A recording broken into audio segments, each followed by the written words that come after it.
I'm here because I am a roaring lion crying out righteousness. Welcome everybody to the Trust in the Lord Hour with a very, very special broadcast today and a very, very special, extraordinary person that we're going to be broadcasting and interviewing today. It is the extraordinary person of Mother Shekinah Sills. And we're going to find out about her history, where she's come from, how long she's been in the church, and I'm going to let her tell you about her age. You are not going to believe her age and how healthy she is and what she does and how she maintains her health. I mean, she's a wonder of a story all by herself. She truly is. And we're just excited about doing this particular broadcast. Well, what I want to do is that I want to start the broadcast with a reading from Proverbs chapter 3. Mother Shekinah, as I refer to it, as a cloud of glory in the days of Moses and the children of Israel in the wilderness. She was here when we first started this teaching some 16 years ago. She's been here longer than that. But this is a very important lesson for me. And I'm going to read it as if Mother Shekinah was reading it. And you'll understand why when you hear the very first verse. And imagine that, and this Mother Shekinah is going to be talking in just a moment. But imagine Mother Shekinah reading, "My son," talking to me, "forget not my law." That's Mother Shekinah talking to me, my son. And she will call me her son, and I am. And anyways, I had a couple of family relatives, relations with Mother Shekinah.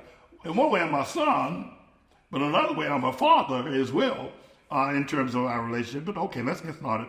"My son, forget not my law, but let thine heart keep my commandments. For length of days and long life, Mother Shekinah, length of days and long life is what I'm going to get from listening to your word." Now, these are the words of Solomon. But everybody, in just a moment, well, maybe a little bit more, because I talk quite a bit. Mother Shekinah going to tell you how long the life is. And I can tell you now it's over 100, so you try to figure that out from there.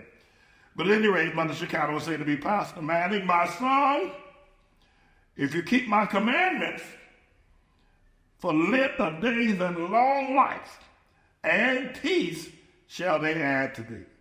Let not mercy and truth," tell it, "forsake thee. Bind them about thy neck, write them upon the table of thine heart, and so shalt thou find favor and good understanding in the sight of God and man.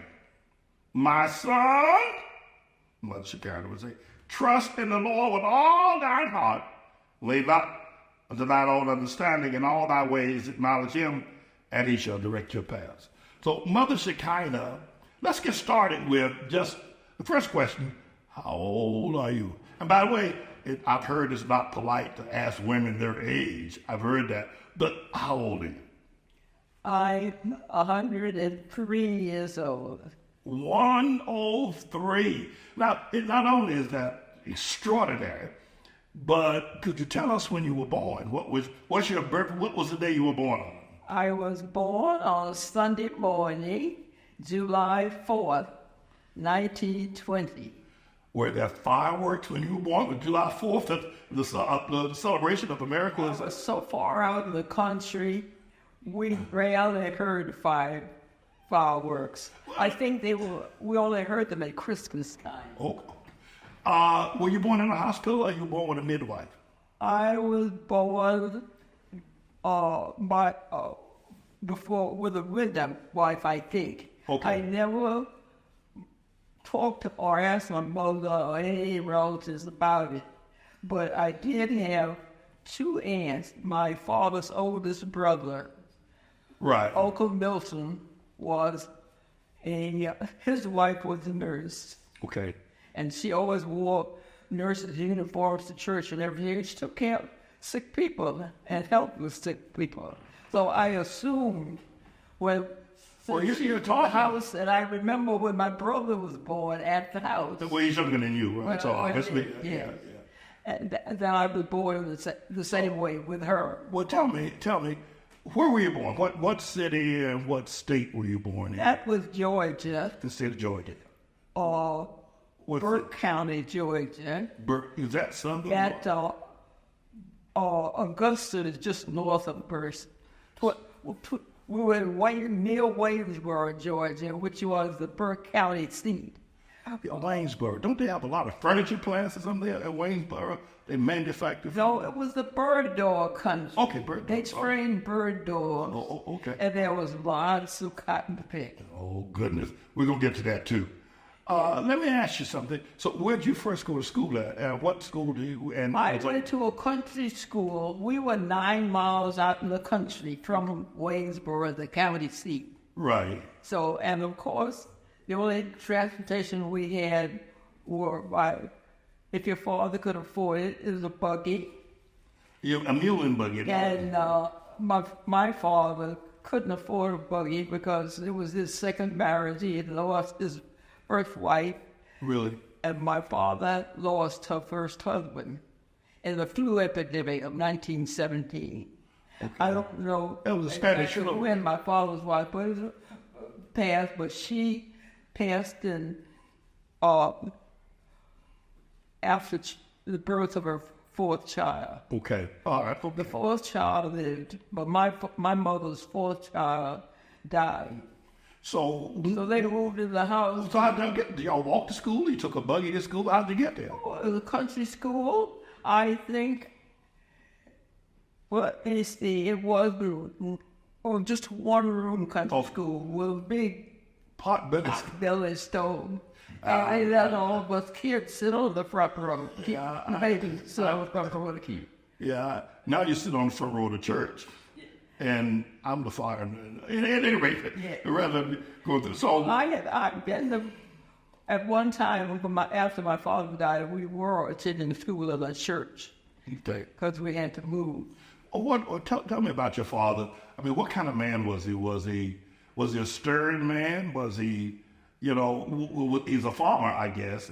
My father, you have some of the personality, some of the traits of my father. Really? You are stern. You direct everything. He was a farmer. Tell everybody that. This is his first man. Tell him it's all right for you to be that way. He was a man in a family with 6 children. My mother, his youngest child, the baby, that his first wife had, was a privy. Okay. And she stayed with her grandmother. Her grandmother raised her, and I never saw her until my father's funeral when I was 5 and she was 7. Your father died when you were 5 years old? Yes. How do you remember? I mean, you remember as being a stern man. Did he have a loud and a booming voice? I mean, what made you know him to be so stern? You know what kind of was? He had an older brother, and they were like twins. Okay. All right. His older brother was a stern one.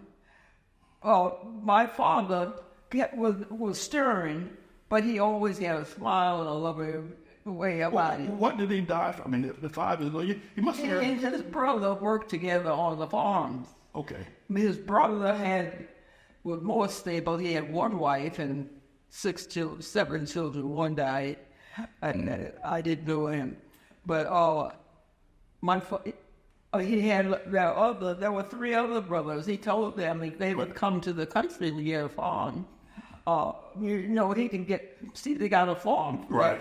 They could do well. Right. Because it's in the early 20s. So did you pick cotton? Did y'all raise to you? When I got big enough, I sure did. But my father was good. I did what everybody else did. Let me ask you, could you pick 100 pounds in one day? Yeah. 100 pounds of cotton in one day? Could you pick that much? When I was about 12 years, I was staying with my aunt, my father's sister. I never left the family, but I became responsible for myself when I was 15 years. My aunt put me out. She put you out? Yeah, and I at 15 years old? At 15 years old? And I think she had brought me to Brooklyn, and I had... From Waynesboro, Georgia. She said I was 16 years old legally I had to get out and go to work. I was 16 years old, really. That was your father's sister? Sister, absolutely. She treated you And mean? my mother consented for Why me was to she go so to mean? Why was she so mean to you? Why did she put you? Well, I really, I mean, you're when I only settled with the Lord, I decided it wasn't mean. She Okay. was just her way. Okay. She didn't have any children. Her first husband, she divorced and ran away from her. She ran away from him. And my father and I think an uncle, a cousin, another one in brother, spirited her away and put her on a train in Augusta, and she came north. Because somebody, I think, were in New York, and that's how she got to New York. When you lived in And Brooklyn, years later, she went back. Go ahead. I'm sorry. Go ahead. But my father died. He and his brother worked farms together. Okay. See, my his brother had more equipment than my father. My father had plow and two mules, I think. My uncle, or maybe one mule, I don't know. Well, and I got into something right there. My father, he didn't have any mules. But my father's uncle, his name was Uncle Luke. Yeah. He had 2 mules as well. So I would plow the mules. One was named Mary, and the other mule was named Kit. Well, we never named them. I was too. I don't remember the mules. They probably did have so a name. big. My father put me on Probably you one as bed. a I girl. cried. I cried. He had to take me off that big thing. It was too big. But I could stand the cow. I like the cow. Yeah. Well, so I want to ask you a question. When you came to New York, where in Brooklyn did you live? What street? I mean, you remember? What was it? Near Utica Avenue. Okay. No, it was the two streets. I was trying to think of those streets last night and got off on something else. Yeah. Let me ask you a question. What Dean Street. I know Utica and Dean. I know that.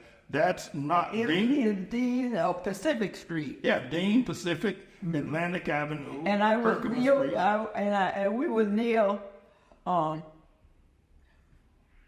Bethesda.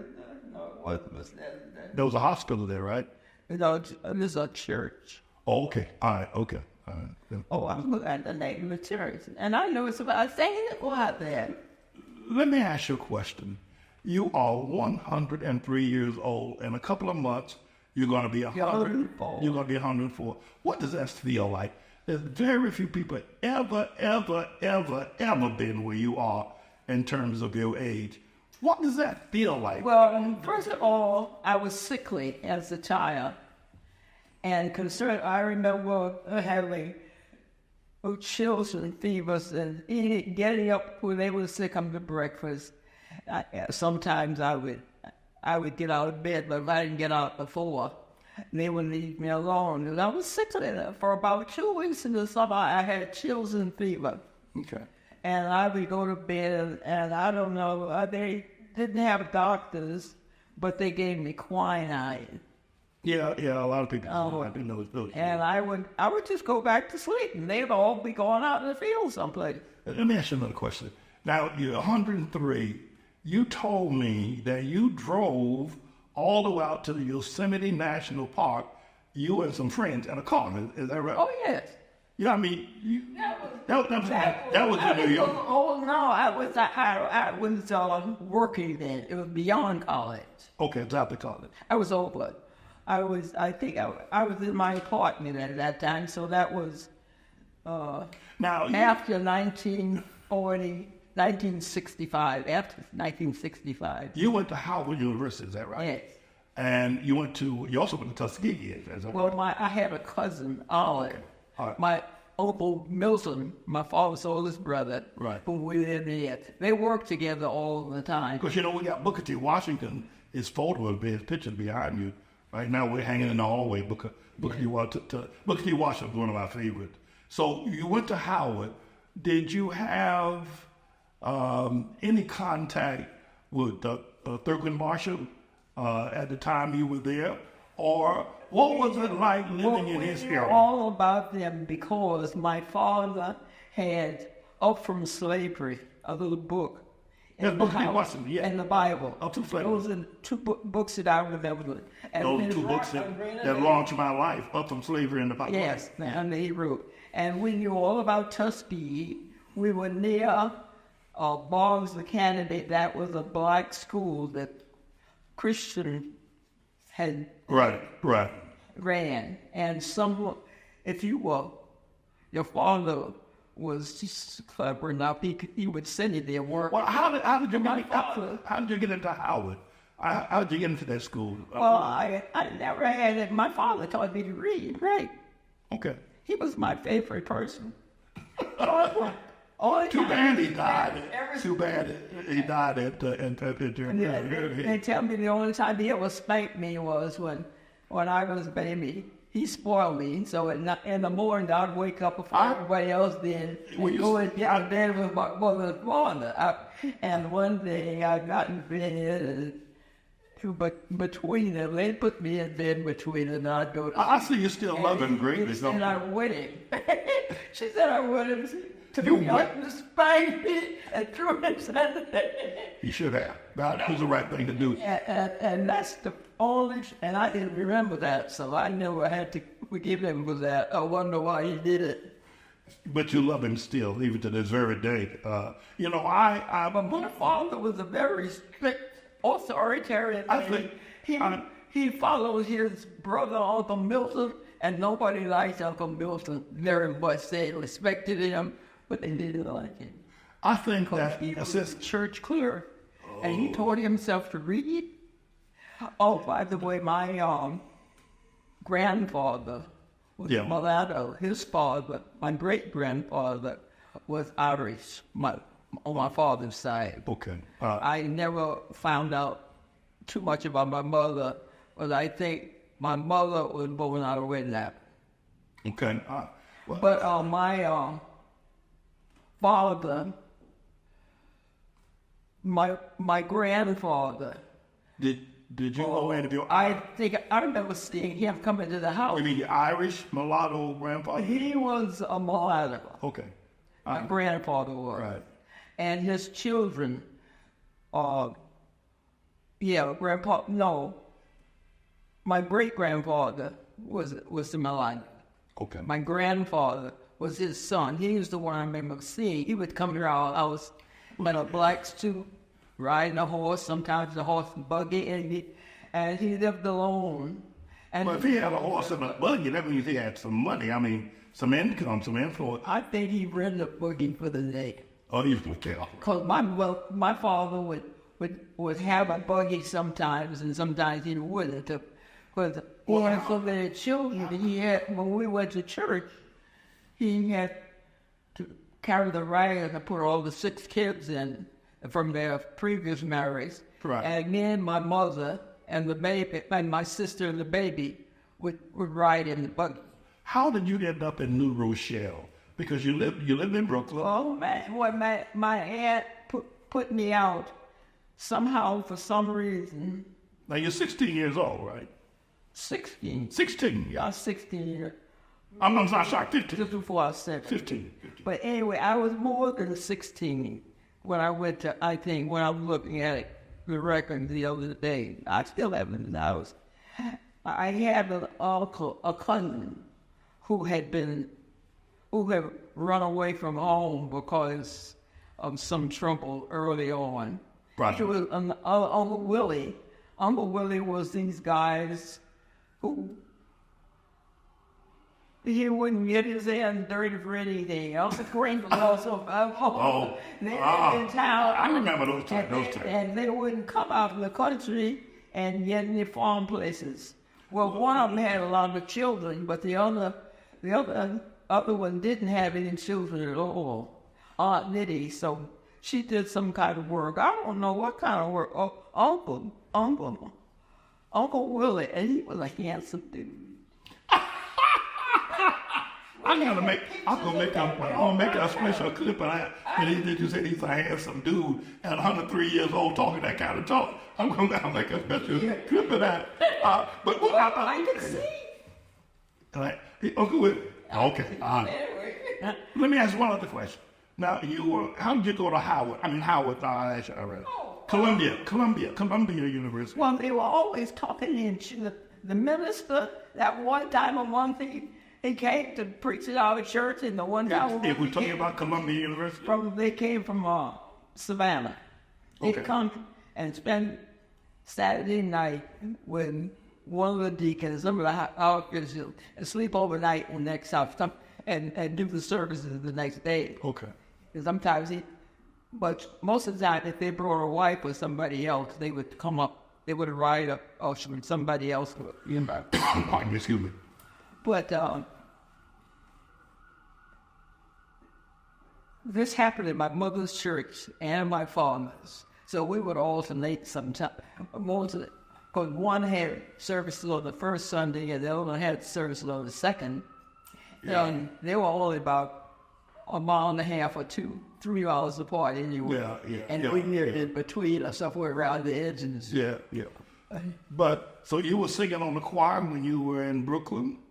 Didn't you ever sing on the choir here? Well, weren't you on the choir once? Yeah, I sang on the choir here until they I'll get right here, right?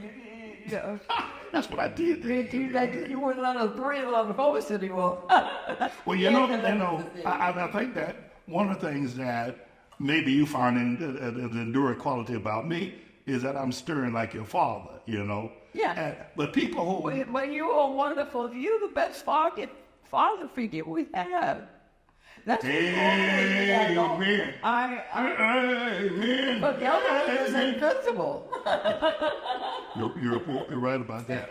Anyway, as far as I'm concerned. And your concern is valuable. I mean, and it's always been that way because I was always looking for him in somebody. I didn't say it anybody. I looked for him in my brothers and my uncles. Right. But they had such burdens, and most of the wives didn't want us around very much.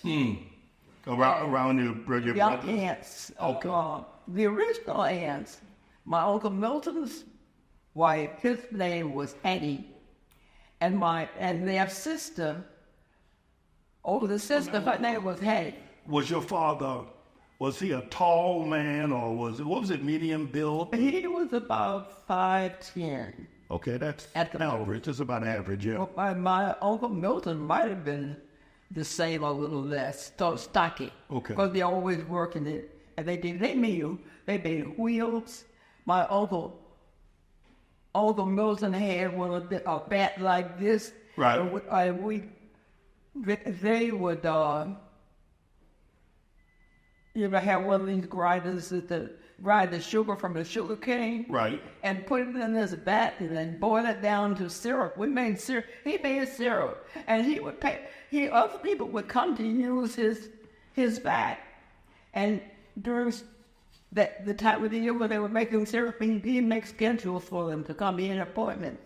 Well, like a day he'd do so. And they would pay him by giving him maybe some sugar, 1 or 2 gallons of, I don't know what he charged. Don't say white lightning. No, that wasn't white lightning. No, listen, sugar cane. Okay. That made syrup. Yeah. We got homemade syrup from our own sugar cane. Well, I have a farm experience. When my father died, they were working on they would go in the woods together and do everything. They hunt and fish together, and they would plow together. And my father would be using his equipment, and he'd go do something else. Well, with your background, you go to Howard, you go to Columbia. How did you end up professionally working as an accountant? Well, what my mama said after my father died, I was 11 years old. All right. This time. Okay. And he'd visit back and forth. I don't know how. They didn't have many telephones, so I don't know how they talk. But Aunt Margaret made an arrangement to take one. Well, I know she had taken the oldest girls. Her older brothers had 2 older cousins when they were ready, got out of high school, the local school, right, and brought them because she was in New York. Aunt Margaret had come to New York after her divorce. And we had some other cousins here who were Sillses. Do you have family members that I know you have? I thought you had a niece came to worship with you. Yeah. And I understand you got another relative that lives out in Ohio.